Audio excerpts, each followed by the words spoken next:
Strategi bisnis digunakan untuk menentukan perusahaan yang akan berkompetisi pada bisnis tertentu.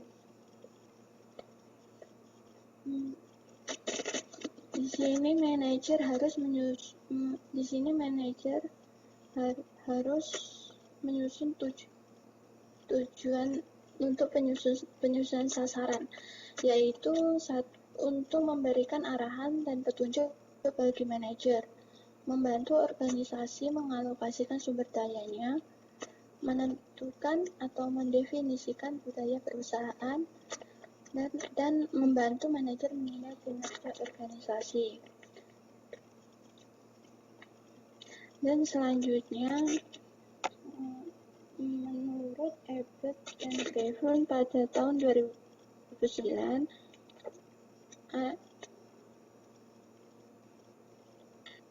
ada yaitu tujuan organisasi meliputi tujuan jangka panjang, yaitu tujuan yang akan dicapai untuk periode 5 tahun atau lebih.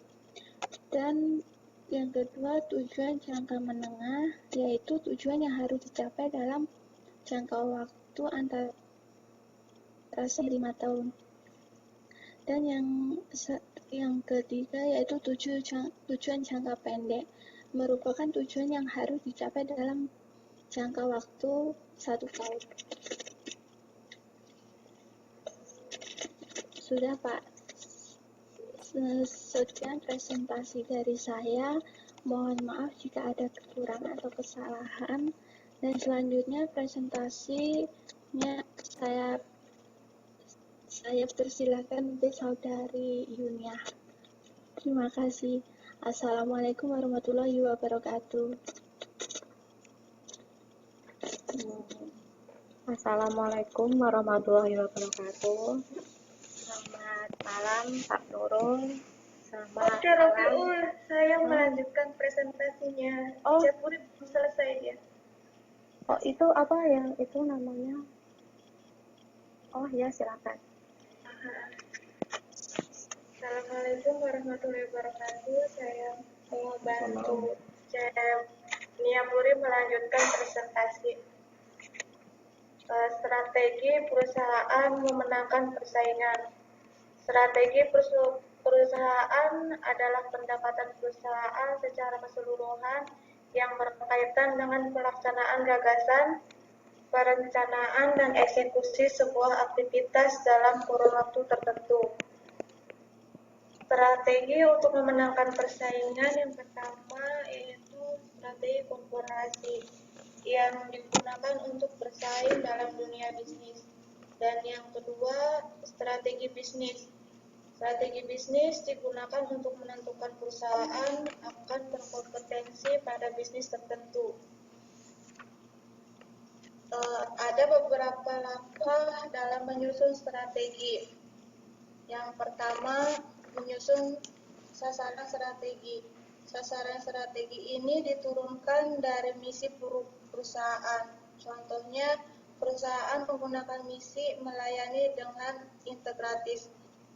integritas. Strategi yang digunakan adalah memberikan pelayanan dengan memperhatikan keramahan, ketepatan waktu, kecepatan, kenyamanan fasilitas, kejujuran, kesopanan, dan sebagainya.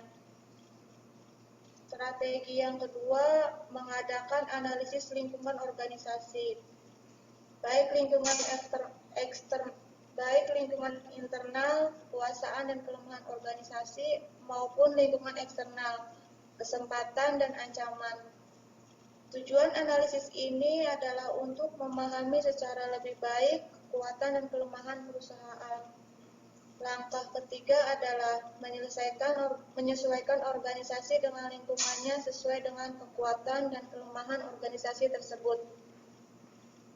Langkah terakhir dalam merumuskan strategi adalah menciptakan perencanaan aktual.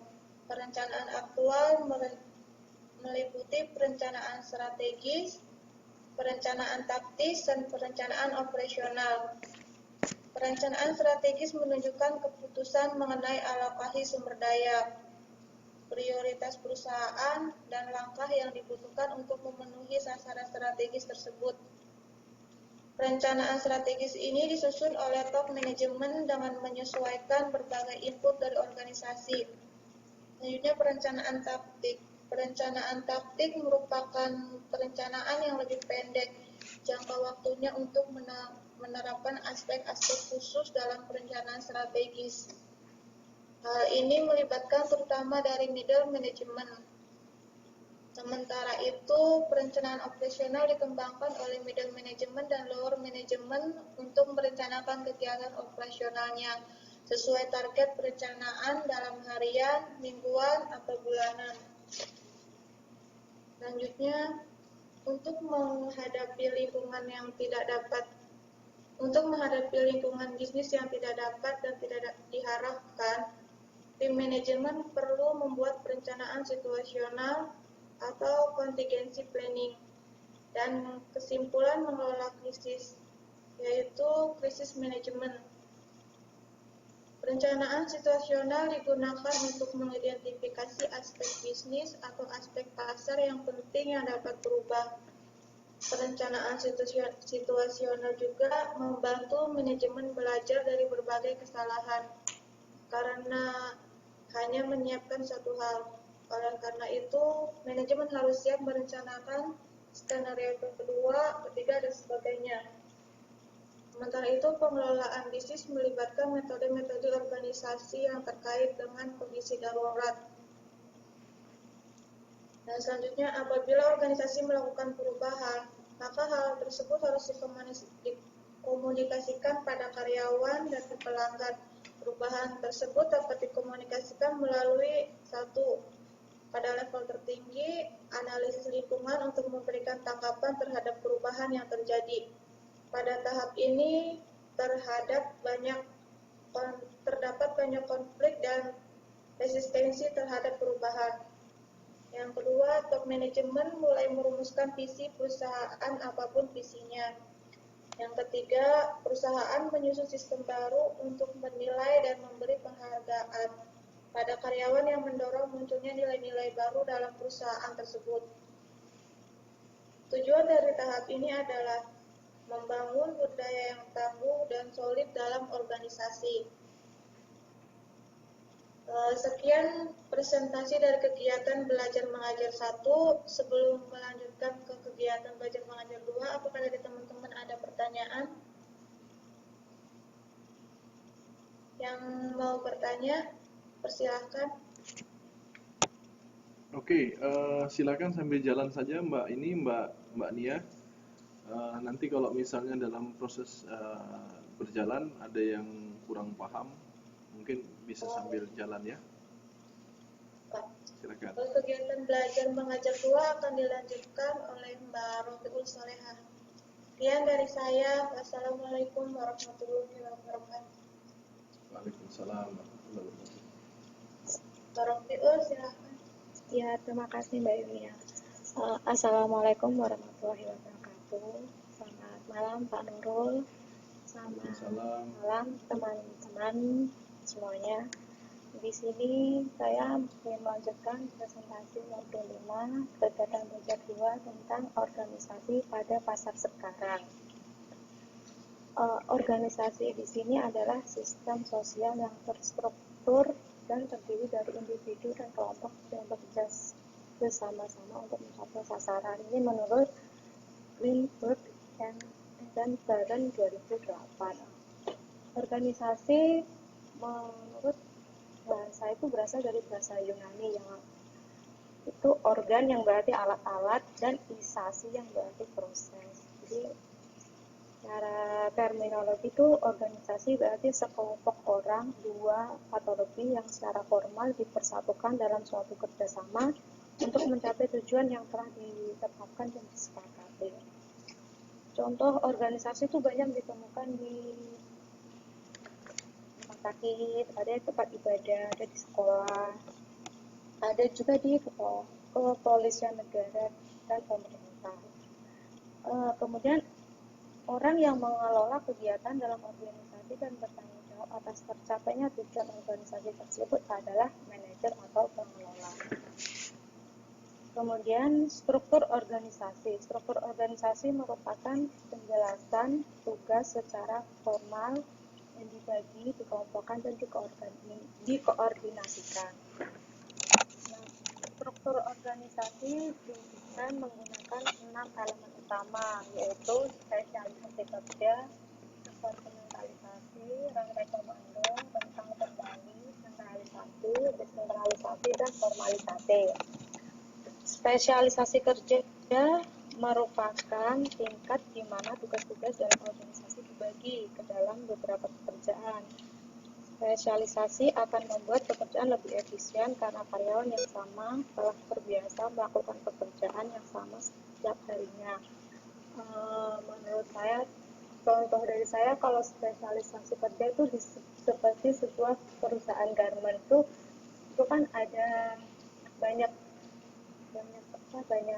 ini ya, banyak bagian. Contohnya seperti bagian produksi itu kan banyak, ada yang penjahit, itu ada yang membuat kerah, kemudian ada yang membuat bagian baju depan, baju belakang. Jadi harus ada spesialisasi kerja sendiri. Kemudian di produksi juga ada, setelah baju jadi itu ada yang bagian melubang kancing, kemudian ada yang memasang kancing.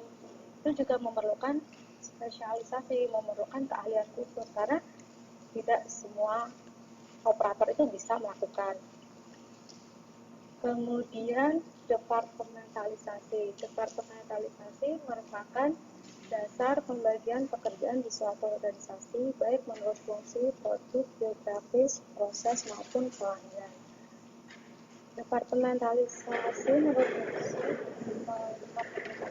fungsional membagi pekerjaan sesuai dengan fungsinya, yaitu pemasaran, operasional, keuangan, akuntansi, sumber daya manusia, perancangan, dan seterusnya. Departementalisasi fungsi ini cocok untuk semua jenis organisasi dan dapat dicapai efisiensi. Untuk penjelasan departementalisasi fungsional bisa dilihat di modul halaman 5.30 gambar 501. Itu di situ untuk fungsional itu ada CEO, kemudian ada presiden, kemudian ada departemen produksi, kemudian ada departemen pemasaran, ada departemen sumber daya manusia, dan departemen keuangan. Itu di situ dapat lihat seorang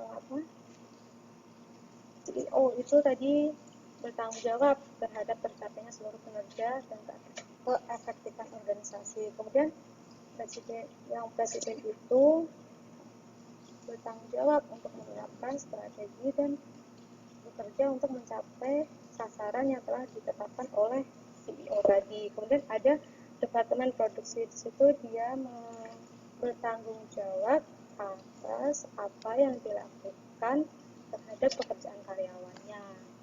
Jadi departemen produksi itu bertanggung jawab atas kegiatan produksi. Kemudian bagian pemasaran itu bertanggung jawab atas pemasaran ya. Divisi pemasaran itu bertanggung jawab atas kegiatan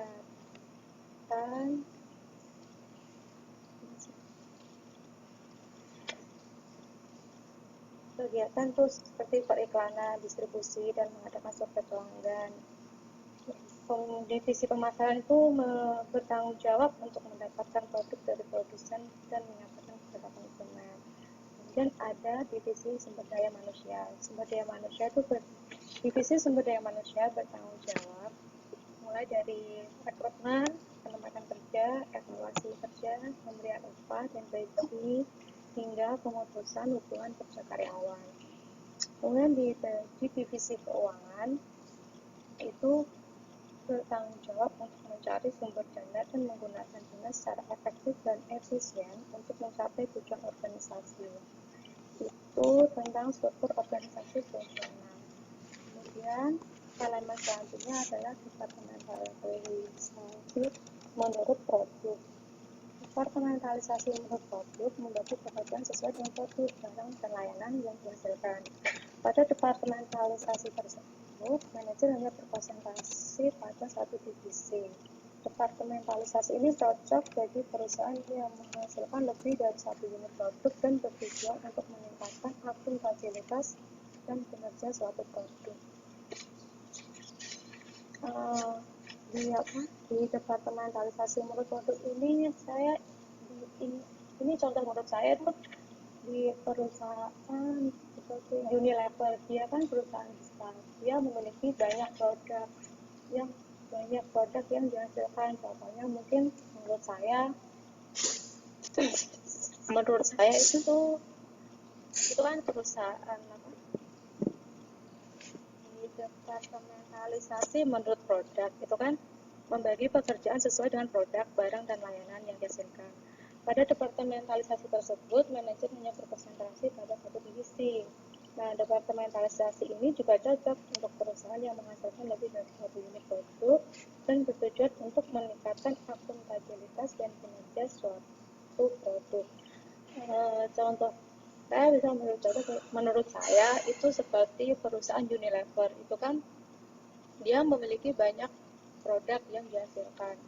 Contohnya mungkin seperti kayak pasta gigi dan shampoo. Itu kan mungkin itu satu peralatan ya yang sama digunakan, hanya kan pasta gigi itu kegunaannya untuk gigi, kalau shampoo untuk rambut. Jadi seorang manajer itu harus fokus pada satu produk tersebut. Bayangkan kalau seorang manajer memikirkan dua produk tersebut, itu kan berbeda jauh, bahannya juga yang digunakan, kemudian mungkin kadang kan sebelum kita menghasilkan produk kan biasanya ada riset, ada pengembangan, jadi kan berbeda caranya dan berbeda juga bahan-bahannya, kegunaannya pun juga beda. Itu departementalisasi produk menurut saya dan contoh menurut saya. Kemudian elemen selanjutnya ada departementalisasi geografis. Departementalisasi geografis membagi pekerjaan menurut posisi atau tempat beroperasinya perusahaan dan organisasi. Departementalisasi geografis ini dapat juga membagi perusahaan menurut bidang geografis yang dilayani, baik dalam satu negara maupun antar negara. Contohnya mungkin seperti ini ya, McDonald itu kan dia memiliki banyak cabang di semua negara kan pasti ada. Jadi itu dibagi divisinya mungkin di bagian Asia, di bagian Eropa, di bagian Amerika, mungkin di bagian Timur Tengah. Di Indonesia sendiri pun juga bisa banyak, mungkin di Jakarta, mungkin ada di Surabaya, itu kan banyak cabangnya juga. Jadi setiap itu pasti ada divisinya masing-masing.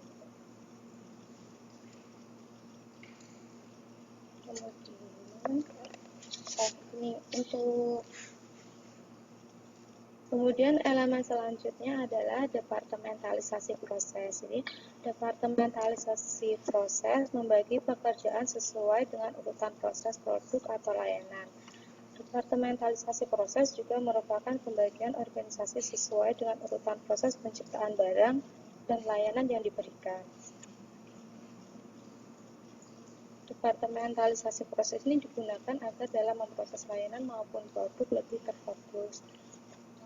Mungkin contohnya seperti di rumah sakit ya, kita sebelum masuk itu pasti ada prosesnya, dari pendaftaran, kemudian harus mengurus biaya, kemudian harus ada apalagi kalau ini antar rumah sakit, untuk itu orang sakit yang harus dirujuk itu kan harus biasanya prosesnya dari awal, dari kelurahan, kemudian harus ke rumah sakit untuk minta rujukan, kemudian baru ke rumah sakit besar. Kemudian di rumah sakit besar itu juga ada prosesnya lagi untuk menunggu pengobatan selanjutnya. Ada juga itu untuk di kantor kecamatan, mungkin ya bagi itu ada yang ingin bikin EKTP atau yang bikin kartu keluarga, itu kan di kecamatan pasti ada prosesnya, proses pendaftaran, kemudian ada proses EKTP juga pembuatannya, ada proses foto, kemudian harus proses selanjutnya dan selanjutnya. Kemudian ada departementalisasi pelanggan. Departementalisasi pelanggan membagi pekerjaan sesuai dengan kategori pelanggan yang dilayani.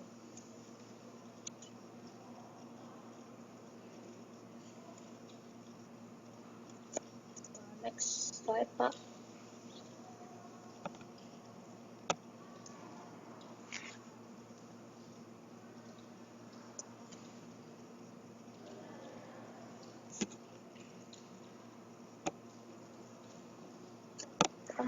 Yang tadi belum selesai. Departementalisasi juga memungkinkan suatu perusahaan itu memperlakukan masing-masing departemen sebagai profit center. Profit center itu yaitu unit dalam perusahaan yang terpisah dan bertanggung jawab untuk mengendalikan biaya dan menghasilkan keuntungan. Kemudian ada rantai komando. Selanjutnya rantai komando. Rantai komando merupakan dasar pembagian kerja dengan memperhatikan jalur kewenangan dari pimpinan puncak organisasi ke karyawan yang paling rendah dalam organisasi tersebut.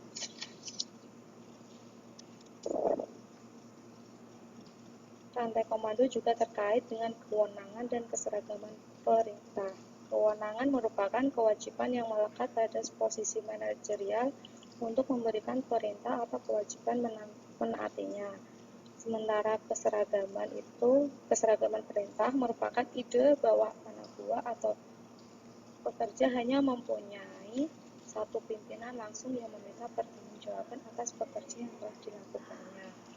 Nah, konsep rantai komando ini, kewenangan dan keseragaman menjadi kurang relevan karena adanya kemajuan teknologi informasi dan kecenderungan pemberdayaan karyawan.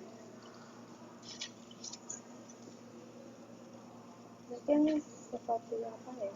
Sekarang rantai komando mungkin di perusahaan itu sekarang tidak perlu untuk untuk berkomunikasi dengan manajer yang lebih tinggi itu.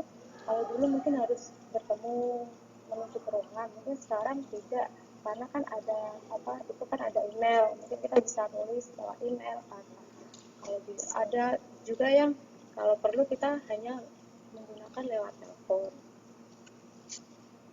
Kemudian elemen struktur organisasi selanjutnya adalah rentang kendali. Rentang kendali merupakan dasar pembagian kerja dengan memperhatikan banyaknya karyawan yang dapat dikelola dan diarahkan oleh manajer secara efektif dan efisien. Semakin karyawan sedikit yang dikelola, maka manajer dapat mengelolanya dengan lebih baik. Namun, dengan sempitnya rentang kendali mempunyai 3 kekurangan, yaitu tidak efisien karena akan menambah jumlah tingkat pengelolaan, membuat komunikasi vertikal yang lebih kompleks dan rumit, serta ketatnya pengawasan yang menyebabkan karyawan kehilangan otonomi, kreativitas, dan kebebasan dalam bekerja.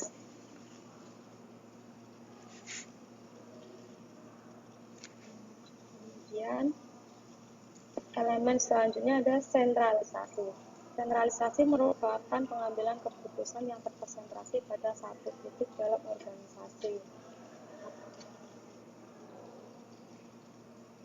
Contoh dari sentralisasi mungkin Indonesia itu kan memiliki banyak cabang bank itu, cuman Indonesia hanya memiliki satu bank yang menjadi pusat pengaturan keuangan dari negara Indonesia, yaitu Bank Indonesia. Jadi Bank Indonesia itu sebagai pusat pengaturan dari seluruh kebijakan moneter dan kebijakan fiskal. Itu salah satu contoh dari sentralisasi. Kemudian desentralisasi dilakukan agar pengambilan keputusan lebih cepat, makin banyak orang yang terlibat dalam pengambilan keputusan sehingga karyawan dilibatkan dalam pembuatan keputusan tersebut. Contoh dari desentralisasi itu kalau di daerah kita mungkin itu ya adanya pemilihan kepala daerah, kemudian ada pembuatan kebijakan oleh DPRD, kemudian untuk pemilihan kepala desa itu kan kita yang memilih itu kan masyarakatnya sendiri. Itu contoh dari desentralisasi. Kemudian ada formalisasi. Formalisasi merupakan standarisasi dalam pembagian kerja organisasi. Jika formalisasi pekerja tinggi, maka pekerja itu pasti memiliki standarisasi yang tinggi pula. Karyawan diharapkan melakukan pekerjaan sesuai dengan standar dan prosedur yang berlaku. Dalam perusahaan atau organisasi terdapat deskripsi pekerjaan, aturan dan prosedur yang baku, dan prosedur untuk melakukan proses kerja dalam organisasi jelas dan terukur. Bila formalisasi pekerjaan rendah, perilaku kerja tidak terprogram dan karyawan memiliki kebebasan dalam melakukan pekerjaan. Itu istilahnya elemen struktur organisasi. Next slide.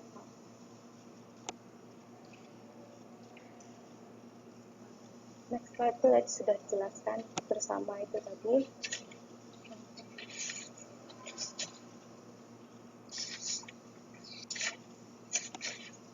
Struktur belum sampai situ Pak. Struktur dan model organisasi.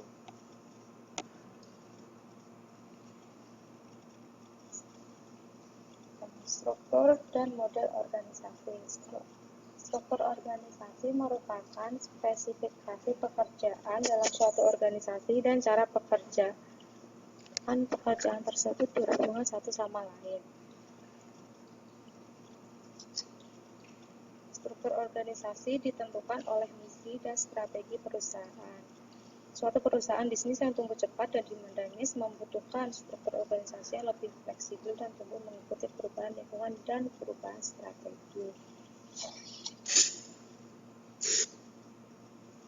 Ada beberapa jenis struktur organisasi yang banyak digunakan di berbagai organisasi, yaitu struktur lini dan staf, struktur fungsional, divisional, struktur matriks, struktur internasional, dan struktur organisasi kontemporer yang berkembang di sekitar abad 21. Struktur organisasi lini merupakan struktur organisasi yang paling sederhana. Struktur ini memiliki hubungan kewenangan langsung dari top manajemen ke karyawan pada level yang paling rendah. Struktur ini mempunyai rantai komando yang jelas dan yang memungkinkan manajer mampu membuat keputusan dengan jelas. Contohnya mungkin di sekitar di rumah saya tidak jauh itu ada sebuah pabrik tahu, yaitu di situ kecil, itu pemiliknya juga sebagai manajer, kemudian semua kegiatan dipegang oleh dia. Jadi kegiatannya itu dia yang mengendalikan, jadi dia yang membayar langsung gaji karyawan, dia yang langsung yang mencari atau merekrutmen karyawan, kemudian dia juga yang menjalankan pabrik tersebut. Itu mungkin salah satu contoh dari struktur organisasi ini. Kemudian ada struktur organisasi lini dan staf. Struktur organisasi lini dan staf memiliki hubungan lini tradisional antara supervisor dan anak buahnya. Manajer pada struktur organisasi lini dan staf merupakan manajer yang mempunyai spesialisasi khusus yang disebut manajer staf yang membantu manajer lini. Manajer lini dapat memfokuskan pada bidang keahlian dalam operasional bisnis, sedangkan manajer staf memberikan masukan dan dukungan pada departemen lini pada bidang khusus seperti keuangan, sumber daya manusia, hukum, dan perancangan. Manajer staf tidak memiliki kewenangan langsung pada manajer lini atau pada anak buah manajer lini, tetapi manajer staf memiliki kewenangan langsung pada anak buahnya dalam departemen. Kemudian struktur organisasi selanjutnya adalah struktur organisasi fungsional. Struktur organisasi fungsional merupakan struktur organisasi yang menunjukkan hubungan antar fungsi dan kegiatan dalam organisasi yang menentukan kewenangan. Struktur organisasi fungsional ini banyak digunakan oleh organisasi atau perusahaan kecil yang sedang dan biasanya dikelola berdasarkan fungsi dasar bisnis, yaitu pemasaran, operasional, keuangan, dan sumber daya manusia. Manfaatnya itu adalah spesialisasi dalam bidang fungsional dan koordinasi di antara fungsi tersebut. Pada organisasi atau perusahaan besar, koordinasi antar departemen fungsional menjadi sangat kompleks.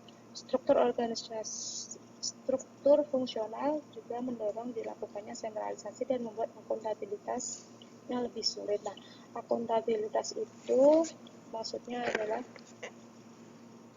pertanggungjawaban atau keadaan untuk dipertanggungjawabkan atau untuk diminta pertanggungjawaban.